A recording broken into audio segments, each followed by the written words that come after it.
So students, I hope you have studied the previous slide properly और उसमें से आपको 1 डिग्री और 1 रेडियन मतलब क्या ये समझ में आ गया है। अभी ये स्लाइड में we'll study how do we convert any degree angle into radians or any radian angle into degree। मतलब in short we have to study the relation between both the units, that is degree and radians। So now to define the formula, अगर आपको मैंने directly formula दे दिया तो कुछ ज्यादा फर्क नहीं पड़ेगा, आपको वो फॉर्मूला वैसे भी लर्न करना है, but just as the knowledgeable part you should know how does this relation or how does this formula is derived। So उसके लिए हमें कुछ ज्यादा simple assumptions ही करने हैं। The first assumption is I have taken a circle और वो circle में I draw a diameter AB, वो सर्कल का सेंटर है O and I have to assume any random point which is on the circumference of the circle which is a point C। आप इसके लिए भी कुछ भी कर सकते हो। Now I'll join the points O and C। अभी ये फिगर का assumption number 1 ऐसा है, the radius of the circle is equal to R। OA, OB and OC, all the three radii are equal to a variable R। My second assumption and a very more important assumption, angle BOC, यहां पे मैं लिखूंगा angle BOC is equal to 1 radian। मैंने पहले से ही वो angle को क्या अज्यूम करके रखा है, 1 रेडियन, क्योंकि मुझे 1 रेडियन और डिग्री का रिलेशन तैयार करना है तो वो एंगल बेसिकली कोई असम्पशन में या फिर वो डायग्राम में होना चाहिए। तो मैंने पहले क्या किया, रेडियस को अज्यूम कर दिया, अभी इसमें मैंने एंगल 1 रेडियन भी क्या किया है, अज्यूम किया है। Now as per the definition of 1 radian, अगर एक सर्कल में कोई भी सेंट्रल एंगल अगर 1 रेडियन है तो the length of an arc is equal to the radius of the circle। so यहां पे मेरा assumption number 2 है, length of arc BC is equal to S and that is equal to R। समझ में आ रहा है?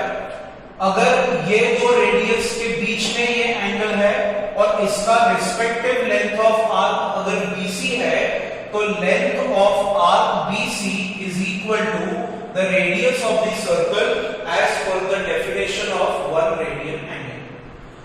Just for our simplicity what I do is I give the name arc BC as S1 और ये जो angle BOC है इसको मैं θ1 ऐसे असाइन कर दूंगा। Now my next assignment, next assumption, अगर मुझे एंगल BOA की वैल्यू निकालनी है, giving the variable as θ2, angle BOA, तो ये पूरा एंगल क्या दिखेगा आपको, it is a semi circle, so can I say it is equal to 180 because we everyone know that if one rotation is equal to 360, one circle is a 360 degree figure, तो उसका मैंने अगर हाफ कर दिया तो वो semi circle है and semi circle का एंगल कितना रहता है, तो 180 degrees. So assumption number 1 θ1, assumption number 2 S1, assumption number 3 θ2 and now assumption number 4, length of arc BCA is equal to S2 is equal to, ये जो आर्क है, now I'm not talking about the angle, ये जो arc BCA आपको दिख रहा है वो आर्क का वैल्यू कितना रहेगा।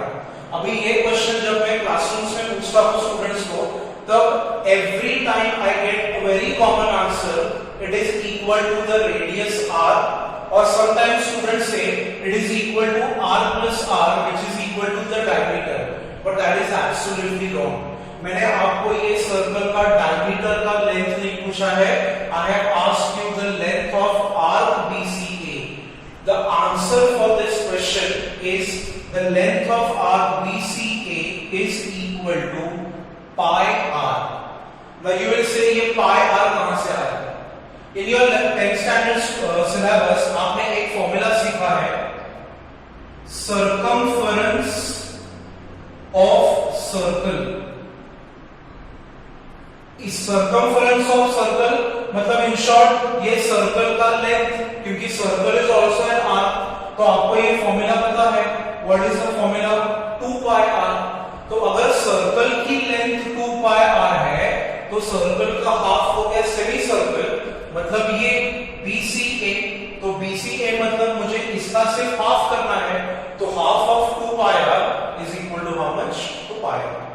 सो अभी यहां पे 4 variables I have assumed. θ1 the central angle, S1 the respective length of arc, θ2 the angle of the semicircle, and S2 the length of the semicircle, मतलब length of arc BCA. Using these 4, now we have to find the relation between 1 degree and 1 radian. वो कैसे दिखेगा? देखो, we know that these are the shortcuts. We know that the length of arc is equal to r theta. In the previous slide जो मैंने आपको 3 figures दिखाए थे उसमें से मैंने ये फॉर्मूला डिराइव किया था. इसमें एक ही कंडीशन है, the radius is constant. This parameter is not going to change. So s is equal to r theta. So now from this can I say S1 is equal to r θ1, S1 θ1, and this variable remains the same. Similarly, S2 is equal to r θ2. एक ही circle में आप जितने भी angles लेते हो और उसका length of arc जो लोगे, आप ये फॉर्मूला में उसको सब्स्टिट्यूट कर सकते हो. So from the previous slide this was the formula, and now individual substitution, S1 θ1, S2 θ2. Assume that this is equation number 1, this is equation number 2. अभी क्या करना है, ये दोनों इक्वेशन को हम लोग डिवाइड कर देंगे. Equation 1 is divided by equation 2. आप 2 को 1 से भी कर सकते हो, इतना कुछ ज्यादा फर्क नहीं पड़ेगा उसमें. So if I divide these two equations, what answer do I get? S1 upon S2 is equal to, radius same है इसलिए वो कैंसिल हो जाएगी, θ1 upon θ2. अभी बहुत सारे स्टूडेंट्स को ये कंफ्यूजन होता रहेगा कि रेडियस कैंसिल क्यों हो गई, क्योंकि एक सर्कल में आप जितने भी रेडियस के पैरामीटर ले लो वो सब सेम ही लेते हैं. Any circle cannot have more than 1 radii, or the length remains the same every time. So after the division, that is what I get. अभी मेरे पास ये चारों वेरिएबल्स के वैल्यूज अवेलेबल है, तो सब्स्टिट्यूट करो. S1 मतलब ये, so I will substitute r divided by S2 मतलब pi r is equal to θ1 is 1 radian and θ2 is equal to 180 degrees. अभी r और r वापस कैंसिल हो गए, and now if you rearrange the entire equation, what do you get? 1 radian is equal to, अगर मैंने ये 180 degree यहां पे ऊपर मल्टीप्लाई कर दिया तो मुझे क्या मिलेगा? 180 अपॉन पाई एंड, समझ में आया? r कैंसिल, सो यहां पे बचा 1 upon pi, this is 1 radian upon 180 degrees. So 180 को मैंने क्रॉस मल्टीप्लाई कर दिया तो मुझे मिलेगा 1 radian is equal to 180 upon pi degrees.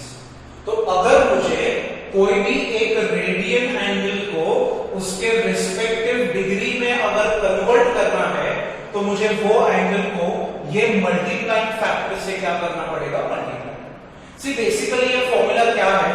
Assume करो कि मुझे अगर 1 किलोमीटर को मीटर में कन्वर्ट करना है तो आप कैसे करते हो? 1 kilometre is equal to 1000 metres. So basically this 1000 is your converting factor, multiplying factor. The only thing between these two point is ये किलोमीटर का कन्वर्जन मीटर में है, ये एंगल रेडियन का कन्वर्जन डिग्री में है. So this is called as the multiplying factor. अभी अगर मुझे डिग्री का कन्वर्जन रेडियन में करना है तो मुझे क्या करना है? I have to just write 1 degree is equal to, अभी इसका आप रेसिप्रोकल ले लो, pi upon 180 radians. So now for your entire mathematics syllabus of 11th and 12th, जहां पे भी आपको डिग्री का कन्वर्जन रेडियंस में करना है या फिर रेडियंस का कन्वर्जन डिग्री में करना है, the only formulas that you have is these two. ये फॉर्मूलाज आप पहले ये साल 11th स्टैंडर्ड में इतना ज्यादा यूज करो कि उसका अच्छे से प्रैक्टिस हो जाए, और एक टाइम ऐसा आएगा कि just looking at the angle आप उसका रेडियन कन्वर्जन डायरेक्टली कर सकते हो, बिकॉज वो आपने बहुत बार यूज भी किया है and you have used the formulas n number of times. So ये स्लाइड आपके ये चैप्टर का बहुत ही इंपॉर्टेंट स्लाइड है, जिसमें मैंने 1 डिग्री और 1 रेडियन का आपको रिलेशन दिखाया है. गो थ्रू दिस पार्ट. ये जो डेरिवेशन है वो आपके टेक्स्ट बुक में नहीं है, फिर भी मैंने आपको ये बताया है, क्योंकि अगर if I give you directly the formulas then it is of no use. आप सिर्फ वो फॉर्मूला लर्न कर लोगे and then you have to apply. But if you know the procedure, by chance अगर आपके कॉलेज के पेपर्स में आपको ये डेरिवेशन अगर पूछा तो you can at least manage to write the answer. So go through this slide properly. ये स्लाइड मैंने सिर्फ ये रिलेशन के लिए ही बनाया है, इसमें extra content I will not add, because if you study this part properly, जो नेक्स्ट स्लाइड है जिसमें I give you some numericals, how do I convert this into this and this into this, वो आपको अच्छे से समझ में आ जाएगा. ठीक है. सो एक बार ये अच्छे से स्लाइड स्टडी कर लो